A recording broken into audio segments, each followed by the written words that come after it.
I am Iron Man. The entire run of the Marvel Universe, up to this date, is clearly built around one person. I have successfully privatized world peace. Whether we want to accept it or not. You remember the moment. The first Iron Man movie, a man in a cave, building a suit out of scraps. That was the start of everything. That one moment gave us 18 years of movies. It gave us the Avengers. It gave us a vast universe filled with multiple worlds, characters, cultures, and stories. But here lies the problem. That first movie did not just start the MCU. It set the rules for how the entire story would work. And the biggest rule was this: everything that truly matters would eventually have to pass through one man, Tony Stark. Even after being pointed out as the one who would never make the sacrifice play, he almost always ends up sacrificing himself at the end of these stories, placing him at the center of attention again and again. This usually works. All performance issues, Even in conflicts and with villains that should not be tied to him at all, the MCU simply cannot seem to shift its focus away from him. Casting Robert Downey Jr. as Dr. Doom only reinforces that idea. Somehow, Doom will also have something to do with Tony. He never truly rests, does he? You can rest now. Most superheroes spend their time reacting to bad things. A villain appears, and they stop him. A disaster happens, and they save people. That is how these stories usually work. The hero is the answer to a problem they did not create. But Tony Stark is different. Tony is not just the man who fixes problems, he is often the man who accidentally creates them in the first place. And that makes him far more interesting as a character. It also makes him the perfect engine for a movie universe that constantly needs to move forward. Think about Age of Ultron. Ultron is a villain born from Tony's worst qualities. Everyone creates the thing they dread. His fear, his need to control everything, and his belief that he alone is smart enough to save the world. Who's putting coffee grounds in the disposal? Am I running bed and breakfast for biker gang? Tony builds Ultron after seeing a vision of the Avengers dead. He wants to protect everyone, but his protection becomes a monster. That is not just a plot point, it is a deeply human idea. The thing you build to save yourself often becomes the very thing that destroys you. This is the paradox of control. The more you try to control everything, the more things fall apart. Tony lives inside that paradox every single day. The moment he stepped into it was in his very first movie, when he was kidnapped, and he never truly left it.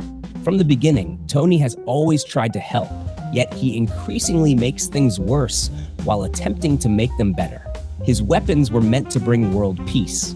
At least, that was the image he created in his own mind, until he was nearly killed by one of those same weapons while the men he had just shared a moment with died beside him.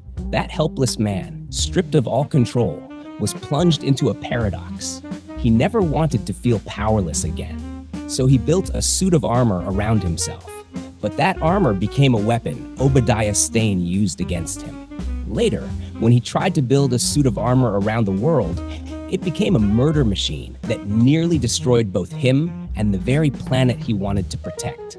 This is what separates Tony from the other Avengers. Thor's problems come from his father. Steve's problems come from bullies and Hydra. They are fundamentally good people fighting external evil. Tony's problems come from himself. He creates his own villains. He builds his own disasters.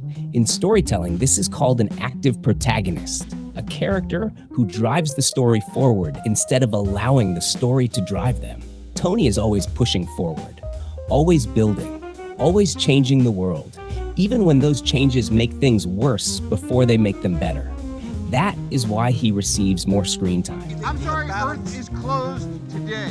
That is why the movies constantly circle back to him, because Tony Stark is the only character who moves the plot simply by existing. Tony is not just a genius inventor. He is a tragic figure, a man who cannot stop himself from reaching for solutions that eventually become problems. And the MCU understood that from the very beginning. You know that I would help you with anything, but I cannot help you if you're going to start all of this again. There is nothing except this. There's no art opening. There is no benefit. There is nothing to sign, there's the next mission. This also makes the story more interesting than what originally existed in the source material. In the comics, many of the villains tied to Tony in the MCU actually have completely different moral opposites. For Ultron, that figure was Hank Pym. For Dr. Doom, it is Reed Richards. And for Thanos, it is Adam Warlock. But in the MCU, many of these relationships are rewritten to fit inside Tony Stark's orbit. Even the first Avengers movie quietly does this. I remember when I first watched the Avengers. I initially assumed the person who would put an end to Loki's plan would be Thor. After all, Thor has the deepest emotional connection to him out of anyone on the team. And he's my brother. He killed 80 people in 2 days. He's adopted. But that is not how it plays out. Instead, the central protagonist of the entire franchise steps in once again. The story between Ultron and Hank Pym in the comics through multiple issues and is one of the most complex relationships in Marvel's history. When I first learned about it, it felt like one of the biggest missed opportunities for a deeper story than what the MCU eventually gave us. To be fair, Ultron representing Tony's guilt and his need to control everything dialed up to 11 is not a bad idea at all. But the relationship between Hank and Ultron could have been far more layered. Hank Pym is a man who once created multiple versions of himself just to feel like he was worth something, including one persona that ended up slapping his wife. He is a man plagued by insecurity, depression, and suicidal thoughts. Then he creates a robot based on his own brain patterns. But that robot only inherits the worst parts of him, without any of the growth or help Hank eventually receives. Ultron even calls Hank father. And honestly, that single detail alone feels like the foundation for a far more psychologically complex movie than the one we got. I actually made an entire video about Ultron, so if you want to know more about comic Ultron, the link is in the description. Warlock is the philosophical opposite of Thanos. Thanos believes in balance through destruction and often embraces nihilism, especially when tied to death itself. Warlock, on the other hand, represents enlightenment, inner balance, and the responsible use of cosmic power. Their rivalry becomes especially important in stories like the Infinity Gauntlet, where Warlock is the one who truly understands the Infinity Stones on both a spiritual and intellectual level. Then there is Reed Richards from the Fantastic Four, the man who traditionally stands against Dr. Doom. Doom is a villain who is just as intelligent as he is. In the comic book universe, intelligence is not monopolized by one person. There are many brilliant minds, each with their own ideas, inventions, and mistakes. But the Marvel movies chose a different approach. They took much of that collective intelligence and poured it into a single character. Tony Stark became the only genius who truly matters. In the MCU, if something high-tech goes wrong, it is probably Tony's fault. If something incredible gets invented, Tony probably built it, or at least funded it. Even characters who should be just as brilliant often get pushed to the side. Bruce Banner is one of the greatest scientists in the world, yet in Avengers: Age of Ultron, he mostly exists to assist Tony. He does not create the problem, he simply helps solve it. Shuri is supposed to be even smarter than Tony, yet she spends most of her time in Wakanda fixing problems other people created. The movies tell us that other geniuses exist, but they rarely allow those geniuses to drive the story. This creates a problem called the monopoly on intellect. When only one person is allowed to be the smartest guy in the room, the entire world starts to revolve around him. Every big idea has to come from Tony. Every big mistake has to come from Tony. Every big solution has to come from Tony. The other characters slowly become satellites instead of suns. They orbit around him. They react to him, but they never replace him. And that works while Tony is alive. But what happens when he is gone? The universe built itself around one brain, and now that brain is dead. Think about what this means for Marvel. When you write a movie, you want your characters to feel important. You want the audience to believe they matter. But if every important moment somehow connects back to Tony, the other heroes start to feel smaller. The movies keep pulling every character back to the same center. And that center is a man in a metal suit. The saddest part is what this does to the villains. Ultron should have been Hank Pym's mistake, a cautionary tale about a scientist whose ego created a monster. Instead, Ultron becomes Tony's mistake, another entry on Tony Stark's long list of unintended disasters. Dr. Doom should be Reed Richards' greatest enemy, a dark reflection of what happens when genius loses its humanity.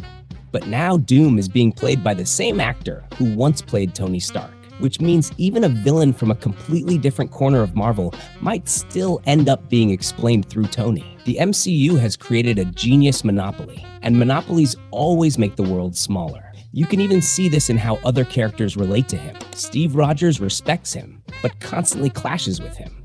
Peter Parker looks up to him like a father. Pepper Potts loves him and ultimately loses him. James Rhodes stands beside him through everything. Even Thanos, the most powerful villain in the universe, has his most personal moment with Tony Stark. Stark. You know me? I do. You're not the only one cursed with knowledge.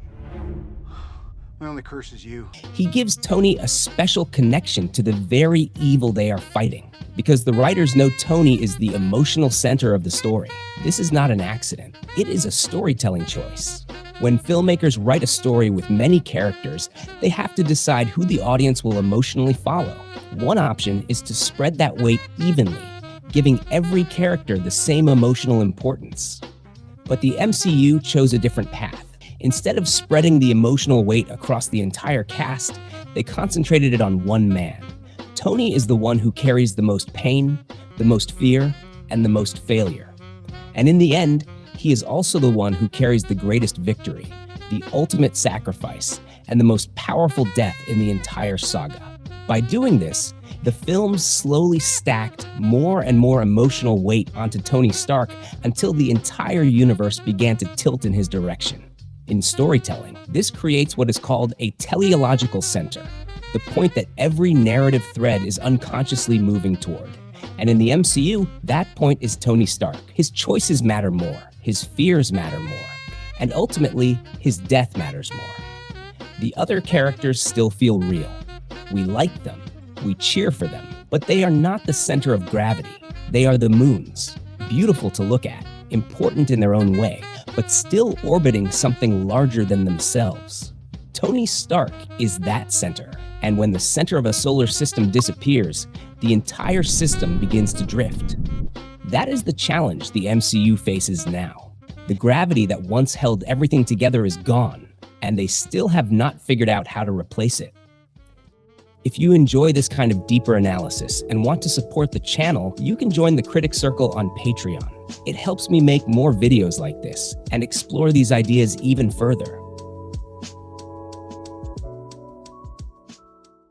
There are ways Marvel could make this work. Maybe Dr. Doom is a variant, a version of Tony Stark from another universe who lost everything and eventually became a monster. That could actually be interesting. A dark mirror of the man we once loved. This is where the paradox of control appears again. Tony is the man who wants to put everything in a suit of armor. Himself, his wife, his daughter, and even the world. Someone who slowly loses the ability to see the difference between saving the world and controlling it. He's all yours. Wait, let me tell you something. Tony's biggest motivation has always been simple. End the fight and go home. Isn't that the mission? Isn't that the why we fight? So we can end the fight, so we get to go home? That desire pushed him to create Ultron in the first place. It also pushed him to support the Sokovia Accords, an ideology he constantly argued about with Steve Rogers. When Wanda Maximoff forced the Avengers to confront their fears, Steve saw the past he lost, the dance he never had, the life he never got to live. Tony, on the other hand, saw the future he could lose. That difference defines their entire conflict. Steve is a man stuck in the past, trying to adjust to the present. Tony is a man constantly anxious about the future, the next threat, the next disaster, the next mission. So imagine a version of Tony who actually loses the home he always wanted to protect. That version might stop trying to save the world and start trying to control it. That could be your doom. Someone who decides that if peace cannot exist naturally, it must be forced. A man who wants to control the entire narrative. to rule the world simply because there is no reason left to stop fighting. It becomes the final version of the legacy he spent his life building. But even that idea still circles back to Tony. It still makes the new villain about the old hero. It still keeps the universe spinning around a dead man.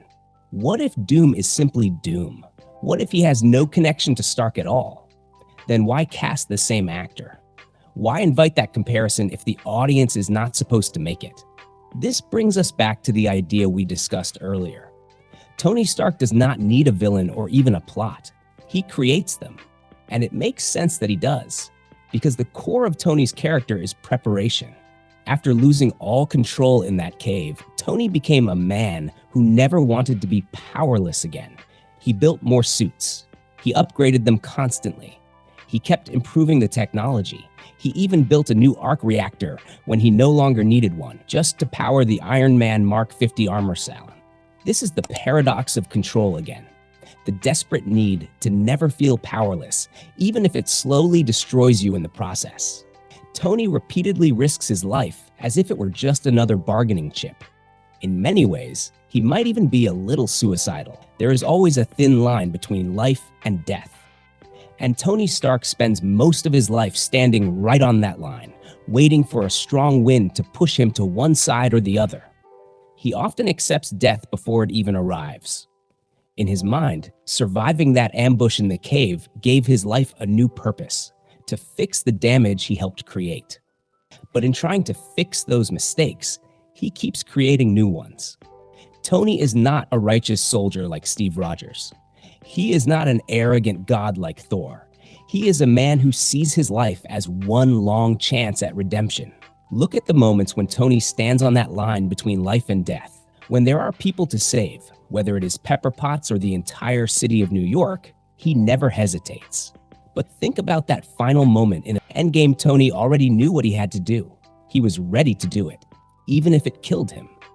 The only thing he did not know was whether it would actually work. Then Doctor Strange gave him the signal.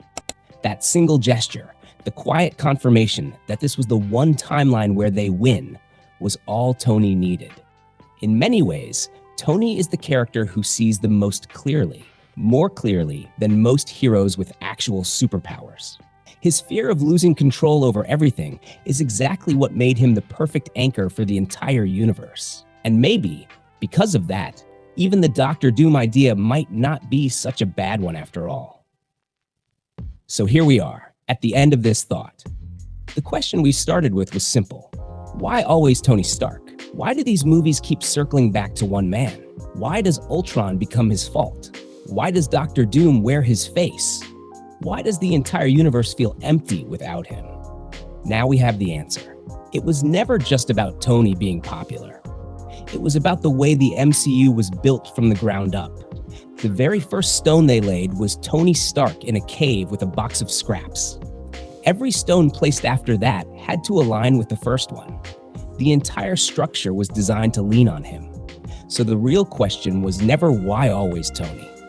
The real question is whether the MCU can survive without him. Can they build a new emotional center from scratch? Can they make us love someone else the way we loved him? Can they let go of the past long enough to invent a future? And honestly, I already feel bad for whoever plays Tony Stark after the reboot, because I do not think the audience is ready to accept him. The answer now is up to the filmmakers, but it is also up to us, because we are the ones who decide what we watch, what we love, and what we remember. And if we keep asking why always Tony, maybe someday they will give us a reason to ask about someone else.